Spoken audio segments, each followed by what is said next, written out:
আসসালামু আলাইকুম। বর্ষাঞ্জেল থেকে আপনাদের স্বাগতম জানিয়ে শুরু করছি আজকের এই প্রতিবেদন। আজকের এই প্রতিবেদনে আমি দেখাবো বৃষ্টি হোক আর রোদ থাক, কৃষক কিন্তু থেমে নেই, বসে নেই। তারা এখন কিছুক্ষণ এখনও বৃষ্টি চলছে, আপনারা দেখতেছেন। এই বৃষ্টিতে মুষলধারে বৃষ্টি হয়ে গেল।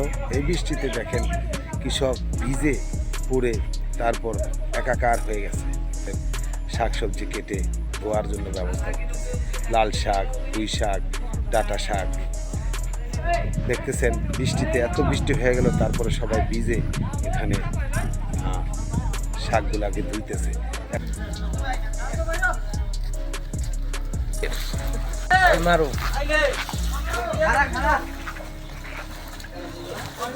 এত সুন্দর সবজি দেখছেন, দশটা শাক।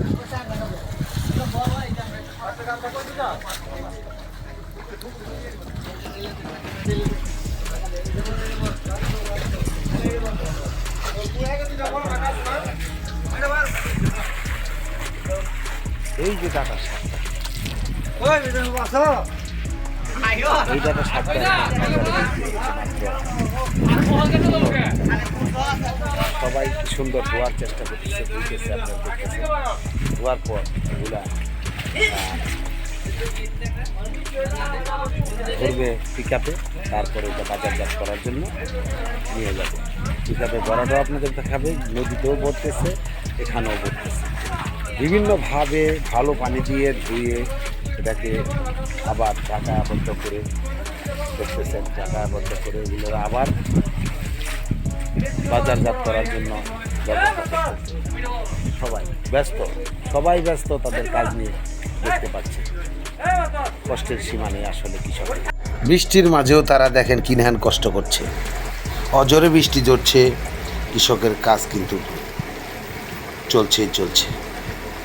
দেখেন মুরগিরা ঠিকই ঘরে যাচ্ছে, কিন্তু কৃষক ঘরে যেতে পারছে না। তাদের যে কর্ম শেষ করে বাজারে পাঠিয়ে, মাল বাজারে পাঠিয়ে তারপর তারা বাসায় যাবে।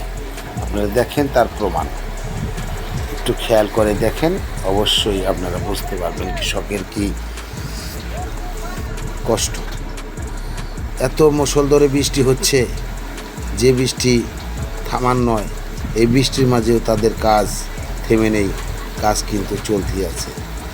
দেখতে পাচ্ছেন মুরব্বি কত বড় বোঝাটা লইছে, 2 থেকে 2.5 মণ ওজন হবে। আবার সাথে বৃষ্টির পানি মাথায় পড়ছে, ওগুলোর ওজন হচ্ছে। শাকগুলা বোঝা মাথায় নিয়ে যাচ্ছে, আপনারা দেখতে পাচ্ছেন।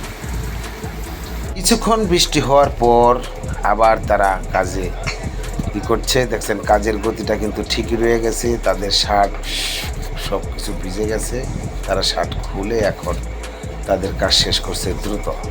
কেউ নদীতে ধুইতেছে, কেউ টানে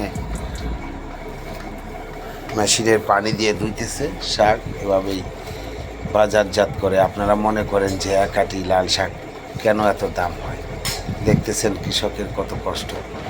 উপর দিয়ে বৃষ্টি ঝরছে, নিচ দিয়ে কাজ করছে, কিন্তু কাজ বসেনি। কারণ এই মালের অপেক্ষায় রয়েছে ব্যাপারী বাজারে।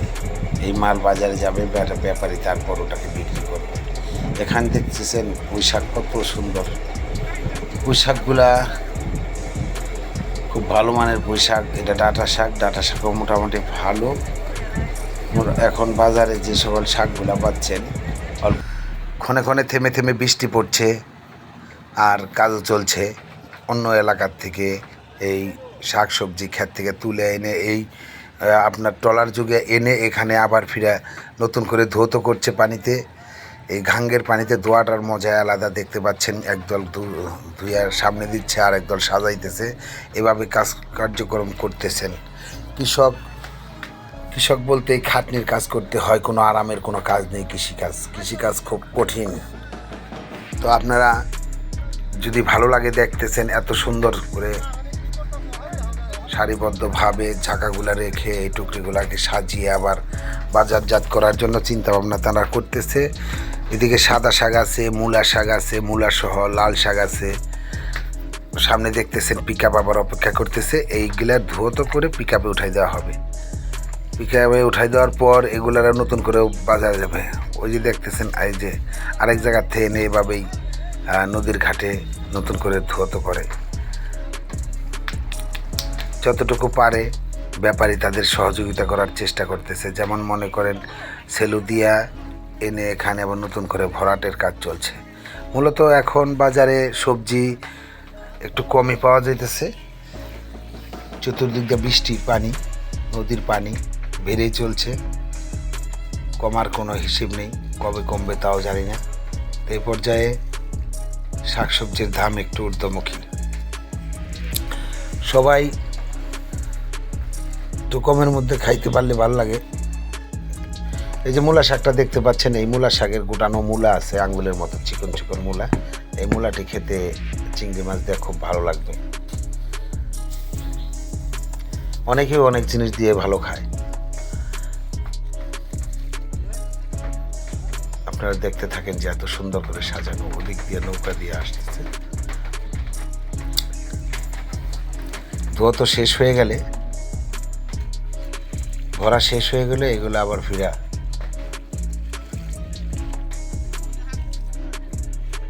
পিকআপে উঠিয়ে দেওয়া হবে, তারপর বাজারজাত করা হবে। এখানে যারা ধুয়তো করছেন, যারা ভাঙছেন, শাকের আটি বাঁধছেন, এদেরকে দেওয়া হবে 1.5 টাকা করে। 1 টাকা 50 পয়সা করে তারা পাবে পার আটিতে। এই পিকআপ পর্যন্ত ধুয়ে দেওয়ার মতো 1 টাকা 50 পয়সা করে পাবে পার লেবার। কৃষক 1 টাকা 50 করে পাবে। এরপর ব্যাপারী ওটা বাজার নিয়ে যাবে। বাজারে আবার পিকআপ ভাড়া দিতে হবে, সেখানে কিছু খরচ আছে। তো সর্বমোট মিলিয়ে প্রায় 3 টাকার মতো আটি প্রতি খরচ। জমিতে শাক কেনার আলাদা একটা খরচ। এরপরে যদি আটি প্রতি 1 টাকা থাকে তাহলে মেলা টাকা হয়। এভাবেই খুঁটিনাটি করেই বড় হয়।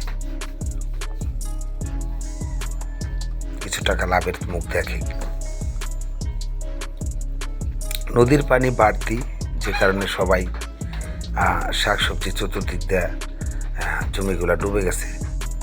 এখন উচ্চ যে জমিগুলো আছে এগুলা এখন দেখতেছেন ভরা শেষ, আর কিছু অংশ বাকি আছে। এটা এখনই বাজারজাতের জন্য ঢাকার মোহাম্মদপুর এরিয়ার বাজারে চলে যাবে।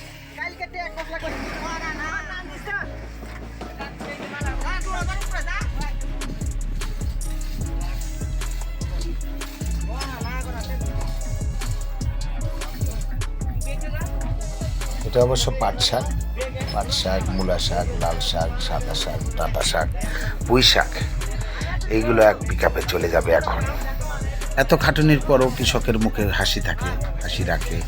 আল্লাহ পাক তারপরও সুস্থ রাখে, সবাইকে সুস্থ রাখুক। আপনারা যে যেখান থেকে আমার এই বর্ষা অ্যাঞ্জেল চ্যানেলটা দেখতেছেন সবারে ধন্যবাদ জানিয়ে আজকের মতো এখানে শেষ করলাম। আসসালামু আলাইকুম ওয়া রাহমাতুল্লাহ।